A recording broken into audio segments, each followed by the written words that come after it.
બનાસકાંઠાના ડીસામાંથી ફરી ઝડપાયો શંકાસ્પદ લૂઝ ઘીનો જથ્થો। ડીસામાં માવજત ફૂડ પ્રોડક્ટ્સની પેઢીમાં પ્રશાસનના દરોડા 2,49,000ની કિંમતનો 433 કિલો લૂઝ ઘીનો જથ્થો જપ્ત કરવામાં આવ્યો છે।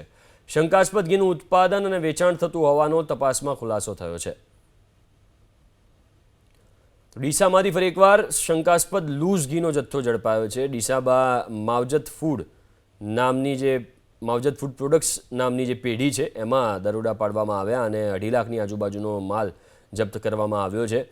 433 કિલો લૂઝ ઘીનો આ જથ્થો જપ્ત કરવામાં આવ્યો છે। શંકાસ્પદ ઘીનું ઉત્પાદન અહીંયા અને વેચાણ થતું હોવાનો પણ તપાસમાં ખુલાસો થયો છે।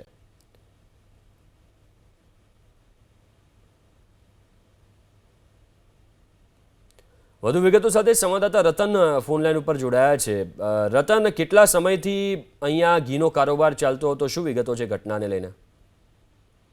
ચોક્કસથી વાત કરીએ તો જે ડીસાની આખી ઘટના છે, ગઈકાલે પણ જે ડીસાની અંદર જે નકલી જે મરચું જે પકડાયું હતું, આજે ફરી આજે લગભગ 234 જે લીટર જેટલું જે ઘી અંદાજે પકડાયું છે તેને પાલનપુરની ફૂડ ડ્રગ્સ ની તપાસમાં બહાર આવ્યું છે। હજુ વધુ તપાસ કરીએ કે આની જે ગોડાઉનો છે જે ડીસાની અંદર કઈ કઈ જગ્યા ઉપર જે ભેળસેળનું જે કરી રહ્યા છે તેની હાલ તો ફૂડ એન્ડ ડ્રગ્સ અલગ અલગ જગ્યા પર ટીમો બનાવીને તપાસ કરી રહી છે।